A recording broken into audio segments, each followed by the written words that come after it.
한국 대통령의 중국 전승절 군사 퍼레이드 참석에 대한 일본 극우 언론의 보도는 가시가 돋쳤습니다. 사대주의 운운하면서 박근혜 대통령을 시해당한 명성황후에 비유하는 보도까지 내놨습니다. 싸움은 중국과 일본의 언론사들 간에까지 번졌습니다. 전용우 기자입니다. 미중 양다리 외교, 한국이 끊을 수 없는 민족의 나쁜 유산이란 제목의 산케이 신문 칼럼입니다. 이 신문은 한국이 거대 열강 사이에서 줄타기 외교를 펼쳤던 조선조 말기를 연상시키는 사대주의 행태를 선보이고 있다고 비꼽니다. 이어 박 대통령을 일본에 의해 잔혹하게 시해당한 명성황후에 빗댑니다. 박근혜 대통령의 전승절 기념 군사 퍼레이드 참석이 사대주의에 따른 것이라며 비참한 최후를 맞은 명성황후의 전철을 밟을 거란 취지의 악담을 늘어놓은 겁니다. 이 신문은 반기문 총장의 퍼레이드 참석에 대해서도 유엔에 대한 신뢰를 훼손하게 된다고 비난했습니다. 스가 요시히데 일본 관방장관도 유엔은 중립적이어야 한다며 특정 과거에 초점을 맞출 일은 아니다라고 맞장구 쳤습니다. 중국은 발끈했습니다. 관영신화통신은 이 같은 일본의 태도는 역사를 직시하지 않는 일본의 왜곡된 심리를 드러냈다고 비판했습니다. 사실 이 명성황후 문제를 매우 우리가 확실하게 조명을 해야 됩니다. 실제 명성황후가 어떻게 죽었느냐 하면은 일본 가실 기회들이 많으실 테니까 하루쯤 시간을 내 가지고 동경의 일본 의회 도서관에 한번 가보세요. 일본 의회 도서관에 가면은 이 헌정 자료실이라는 방이 있습니다. 그 방에 들어가면은 2등 백작 문고라는 게 있어요. 2등 백작이라는 게 이토 히로부미입니다. 이토 문고라는 게 있습니다. 이토 문고에 가면은 이시즈카 에조의 보고서라는 게 있어요. 이시즈카 에조의 보고서라는 것은 뭐냐면은 명성황후가 경복궁에서 일본인들에게 죽을 때에 명성황후가 죽을 때의 상황을 이시즈카 에조라는 사람이 상세하게 기술한 겁니다.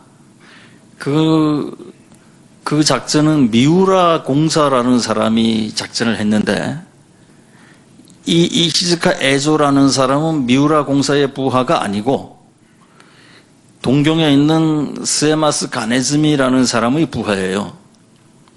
그래서 그거를 상세하게 써가지고 그 음모의 시작에서부터 그 음모의 진행, 명성황이 죽는 모습까지 아무도 몰래 동경에 있는 가네즈미 장관에게 보낸 겁니다. 거기에 뭐라고 돼 있냐면은 경선동지할 내용이 있어요. 문을 열고 왕비를 끌어내 칼로 두세 군데 상처를 입힌 다음 발가벗겨 국부검사를 했다. 그리고 기름을 부어 태워 죽였다.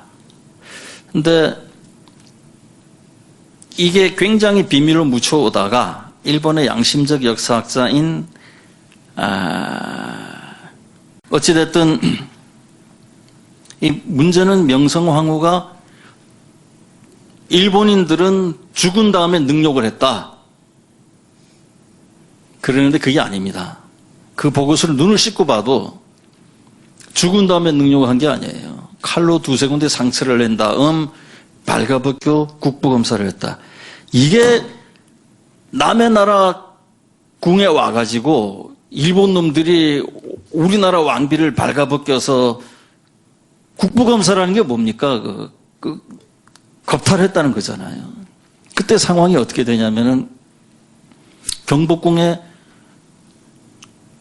궁중수비대 300명이 있습니다. 조선팔도에서 제일 무술 잘한다는 놈들이 300명이 있는데 쳐들어온 일본 놈들이 한 40몇 명이에요. 이놈들이 오니까 300명이 전부 궁궐을 넘어서 도망을 가버려요. 이놈들이 총 들고 온 것도 아니고요. 몇 놈 칼 들고 나머지는 다 잡배들입니다. 인력국군, 뭐 사환, 뭐 장사치 오는데 300명이 다 도망가 버리고 이놈들이 아무도 없는 그 궁에 들어와서 고종이 이렇게 앉아 있는데 고종이 일어서면서 뭐 하는 놈들이냐? 그러니까 여기 장만기 회장님이 고종이라고 뭐 하는 놈들이냐 한번 해보세요. 뭐 하는 놈들이야? 와가지고 일어서려고 하는 걸 팍 주저앉히고 그 다음에 그 왕세자는 이 칼집으로 탁 때려가지고 잡아뜨리고는 우르르 들어가서 300명이 다 도망가 버리면서 전부 여자들만 있는 데 가서 다 가슴을 벗겨가지고 유방검사를 해가지고 명성황후를 찾아내요. 그래가지고 그 명성황후가 맞느냐 안 맞느냐를 누구한테 확인을 시키냐면 그 아들한테 확인을 시킵니다. 나중에 순종이 된 왕세자한테. 네 애미가 맞느냐? 왕세자가 맞습니다 하면 자기 엄마가 죽는데 또 맞습니다 그래요. 그리고는 알았어 임마 하고 차버리고는 그 왕비만 아까 얘기한 대로 발가벗겨서 하고 그 다음에 기름 부어서 살아있는 상태에서 태워가지고 시체가 이제 다 타진 않고 반쯤 남은 거를 경복 우물에 집어쳐 넣어버립니다. 고에 보면은 네. 명성황후가 마지막 죽는 모습을 담은 이시즈카 에조의 문서가 있어요. 한번 내가 얘기했지만 문을 열고 왕비를 끌어내. 네. 그러니까 왕비가 예전 역사학자들은 그 방 안에서 죽은 걸로들 다 생각을 했거든요. 네. 방 안에서 죽은 게 아니고 밖에서 문을 열고 왕비를 끌어내. 네. 그 마당으로 끌어냈다는 얘기예요. 네. 그 마당에서 칼로 두세 군데 상처를 입힌 다음 네. 인상입니다. 그 문서를 그대로 해석해야 돼요. 네. 상처를 낸 다음. 칼로 두세 군데 상처를 낸 다음 발가벗겨 네. 국부검사를 했다. 국부검사는 왜 합니까, 근데? 그 옆에 이 뭐라고 써놓냐면은 네. 일본인이 네. 가소간호 너무나 웃기고도 누여운 일이다. 네. 왕비를 경복궁에서 발가벗겨서 국부검사를 했다. 그리고 그 국부검사라는 것 속에 일본인조차 차마 쓸 수가 없어서 국부검사라고 쓴 거 아닙니까? 네. 그리고 그 뒤가 더 처참해요. 그런 후에는 기름을 부어 소실했다. 근데 명성황후가 어느 순간에 죽었느냐는 어디에다 안 나와 있어요. 그게 칼로 베어 죽은 게 아니에요. 문서를 그대로 해석하면은 문서를 그대로 해석을 해야죠. 그대로 해석을 하면은 명성황후는 칼로 두세 군데 상처를 입은 다음에 그 다음에 발가벗겨져서 국부검사를 당한 거예요. 그 다음에 이 기름이 부어져서 타 죽었거든요. 네. 그러니까 그 명성황후가 이제 능욕당했다 하는 그 얘기는 일본에서 먼저 나왔어요. 일본 학자들이. 네. 근데 나왔는데 이 사람들이 명성황후가 이제 능욕당했다라고 하는 것의 본 근거가 바로 그 이시즈카 에조의 문서입니다. 근데 거기에는 살아있는 상태에서 국부검사를 당한 거거든요. 그런데 국부검사라는 건 뭐예요? 그냥 보기만 했다는 거예요? 아니면 그 본 이후에 뭐 또 다른 짓도 한 거예요? 뭡니까? 그것은 미루어 생각합시다. 아니, 사실을 오늘 여기서 우리 선생님이 볼 때는. 문자 그대로 해석하자면 네. 그걸 이제 일본인들은 능욕이라 그러거든요. 네, 국부검사 한 거를. 네, 국부검사를 능욕이라 그러거든요. 네. 능욕을 사전뜻 그대로 찾아보면 그게 뭡니까? 성추행을 했다는 그런 거죠. 성폭행을 했다. 성폭행이죠. 네.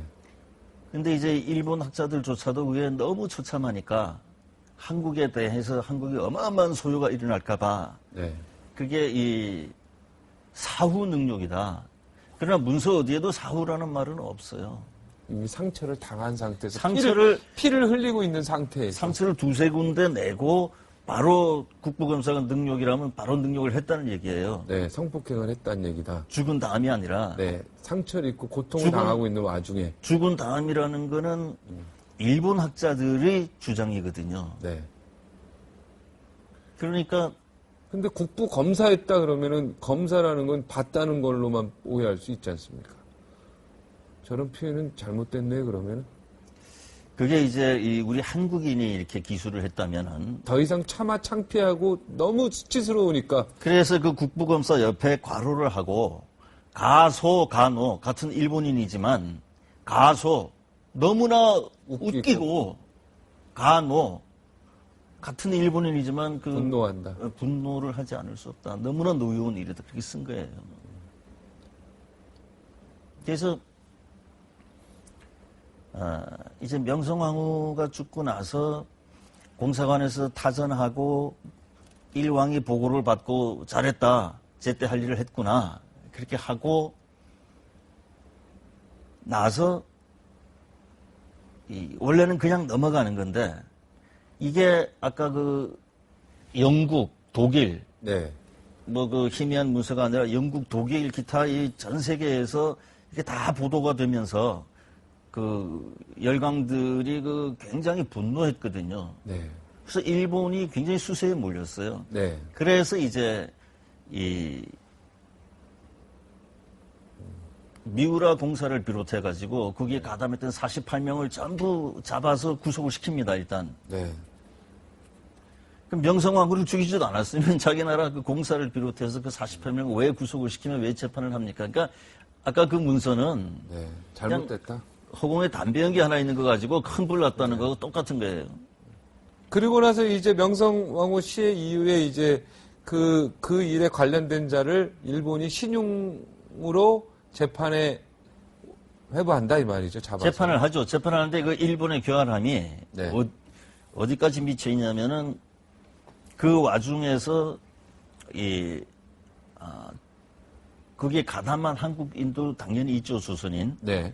그 조선인 하나를 이제 우리 그 조선 정부에서 명성황후 사건에 가담했다 해서 사형을 시키거든요. 네. 근데 일본이 그 사형당하는 자하고 접촉을 해가지고 이놈이 전혀 엉뚱한 다른 중죄인 두 사람을 끌어들여서 네. 그 둘에게 내가 시켜가지고 얘들이 민비를 죽였다. 네.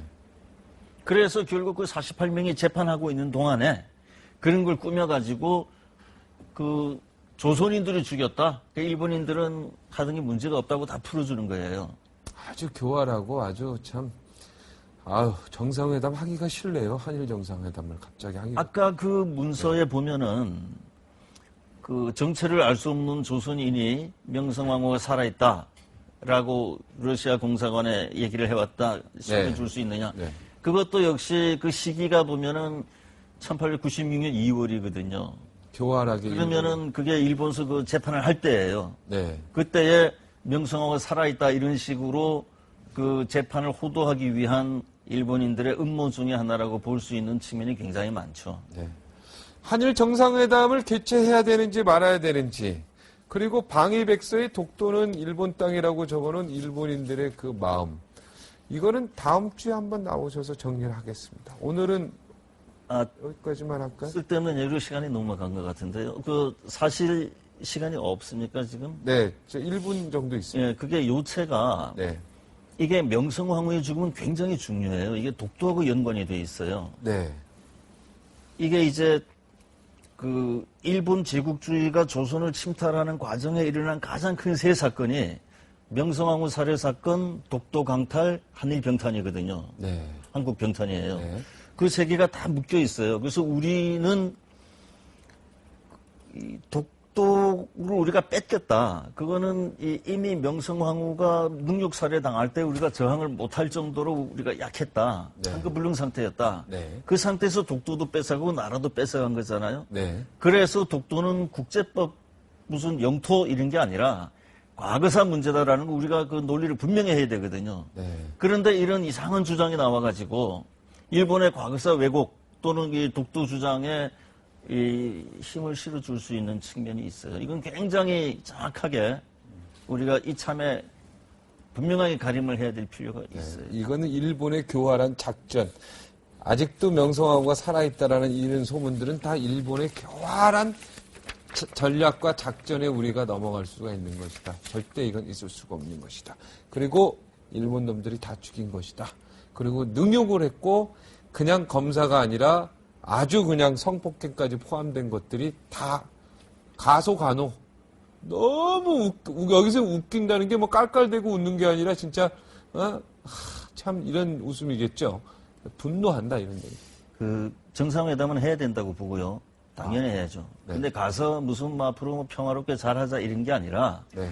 박근혜 대통령이 네. 그 아베 수상에게 네. 명성황후 사건을 같이 조사하자. 네. 이제 진행할 수 있는 단계가 되어서 심리 촉진을 하려고 하고 있는 것으로 알고 있습니다. 이제 진행하려고 합니까? 그게 형사 사건이 사실 확정이 돼야 이쪽 사건을 진행할 수 있는 연계 관계가 있어서 미뤄두고 있었던 것으로 이해하고 있습니다. 자, 보십시오. 분명히 말씀드리지만 이건 형사사건과 별개다. 자, 보세요. 18대 대통령 선거 무효 소송의 주요 내용이 무엇인지 아시죠? 제가 하나씩 읽어보겠습니다. 새누리당의 부정선거였습니다. 윤정훈 목사의 시발단 운영과 관련된 사건으로 징역 10년형 집행유예 2년형이 확정되었습니다. 윤정훈 시발단 주도했던 사람이. 그리고 국가기관이 대선에 개입했어요. 국가정보원, 국방부, 사이버사령부, 기무사령부, 통계청, 경찰청 등등이 선거 개입했다는 것은 국민이 다 알고 있는 사실입니다. 또 중앙선거관리위원회에서의 개표 조작이 있었어요. 이것은 국민적 의혹이 계속 증폭되고 있어요. 경기도 남양주 선관위 또는 서울시 송파 선관위를 비롯해서 전국적인 개표 부정 이 증거들이 전 투표구의 60% 이상 지금 나오고 있는 겁니다. 또 박근혜 당시 후보의 허위사실 유포가 있었잖아요. 문재인 후보와의 대선 후보 방송 토론 중에서 댓글려 김하영을 옹호하는 이 발언, 이것은 허위사실 유포잖아요. 바로 이런 것들이 명백하게 드러나는데도 불구하고 대한민국 국민의 자격으로 소송을 제기한 것을 2년이 다 돼도 심리조차 않고 있다는 것은 대부분의 직무유기입니다. 국기문란입니다. 이것도. 어떻게 생각하세요?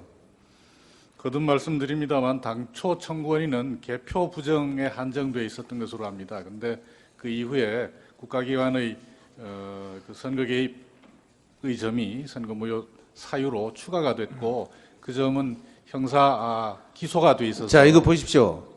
형사소송 한 건 또 있었어요. 2013년 5월 9일 이명박, 박근혜, 김무성, 김능환, 이정우 씨는 중앙선관위 상임위원입니다. 문상부 중앙선관위 사무총장이에요. 여기다 원세훈, 김용판, 김하영 여기는 댓글료입니다. 이 9명을 형법 제87조 내란죄, 동법 제91조 국헌문란죄, 동법 제122조 직권남용죄, 동법 제123조 직무유기죄로 형사 고발해놨어요. 이것도 지금 전혀 심리를 않고 있어요. 이러면서도 지금 대부분이 지금 제대로 선거 사범에 대해서 심리하고 재판을 진행하려는 의지가 있다고 보십니까? 지금 아까 답변 중에 바로 이제 때가 됐으니 뭐 할 수 있겠다 이렇게 말씀하셨는데 언제 할 거예요? 이제 1심 판결이 났으니까 당해 재판부에서 기일을 지정해서 진행하리라고 생각합니다.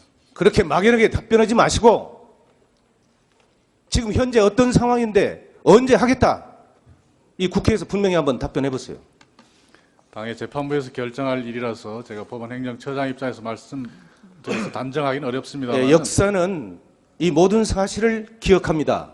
기록합니다.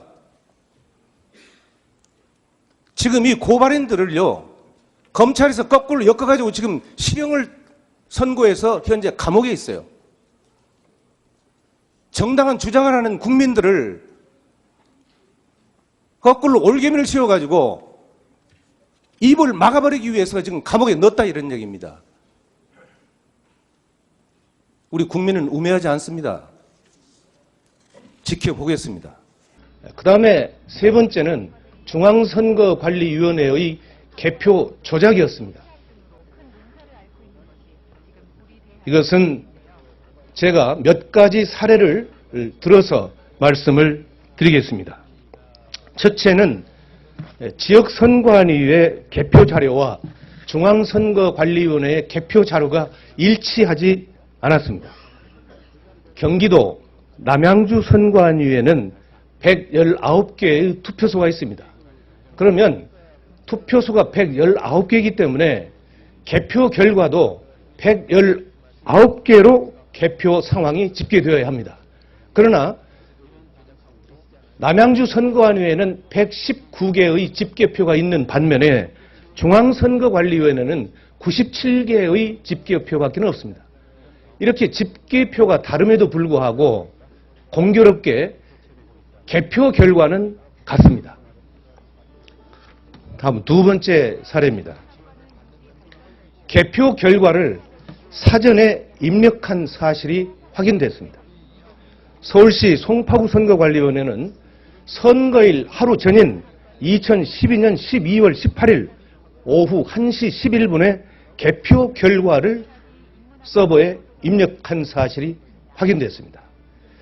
그 자료는 2012년 12월 19일 다음 날 개표한 결과와 일치합니다. 어떻게 투표 하루 전날 입력한 개표 결과가 선거 당일날 투표 결과와 일치할 수 있는 것인지 이것은 도무지 납득할 수 없는 상황입니다. 세 번째 사례입니다. 개표소에서 지역선거관리위원장이 개표 선언을 하기도 전에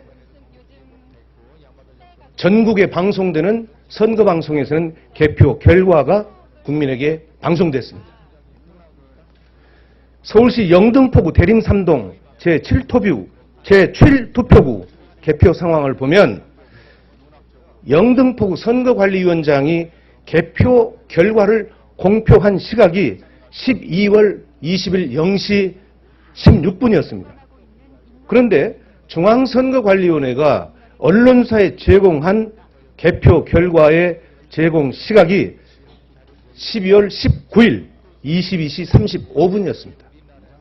결과적으로 개표 개시 1시간 41분 전에 개표하기도 전에 중앙선거관리위원회에서는 언론사에 개표 결과를 통보함으로써 전 국민에게 개표가 개시되지도 않았는데 개표 결과를 발표하는 이런 조작의 사례가 나타났습니다. 바로 이런 사례가 지난해 9월 18일 날 제가 주관한 국회 토론회에서 김후영 목사는 전국의 252개 선거구에서 13,542개의 투표소가 있는데 이 개표소의 60% 이상이 이와 같이 개표 선언이 되기 전에 개표 결과가 방송되는 사례를 집계해서 그 결과를 국내에 발표한 사실이 있습니다. 바로 이것이 결국은 선거안위에서의 개표 조작이다. 이렇게 주장하고 있는 것입니다. 이와 같이 투표는 국민이 했는데 개표는 국가의 공권력에 의해서 참담하게 이룬되었고 국민의 의사와는 무관하게 국민을 속이고 특정 세력이 장기 집권 또는 영구 집권을 해체하는 수단으로 악용될 것이기 때문에 바로 저는 지난해 9월 달에 투표소에서 수개표하는 길만이 이런 부정을 막을 수 있는 근본적인 제도적 장치가 될 수 있다. 이렇게 봐서 국회에서 토론을 거쳐가지고 여기에서 모아지는 의견들을 집약해서 2014년 12월 30일 공직선거법 개정안을 공동 발의하기에 이르렀습니다. 중앙선거관리위원회에서요. 지난 18대 대선 개표 결과 전국 252개 개표소 중 93개 개표소에서 개표에 오류가 있다 이렇게 발표한 바가 있습니다. 이것은 중앙선거관리위원회에서 그동안 줄기차게 우리들이 주장한 내용들에 대한 개표 조작에 대한 일정 부분을 시인한 것이다. 저는 이렇게 판단을 하고 있습니다. 네, 18대 대통령 선거가 이제 석 달 보름여 앞으로 다가왔습니다. 앞으로 대선으로 가는 길에 전국은 변화무쌍한 흐름을 보일 것으로 예상됩니다. 뉴스와이는 대선 상황실 코너를 마련해서 대선 정국의 흐름과 이슈를 짚어드립니다. 대선 상황실로 가보겠습니다. 이번 대선은 그야말로 초박빙의 승부가 예상되는 51대 49의 싸움이 될 것으로 보입니다.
서툰 백목 글씨로 쓴다.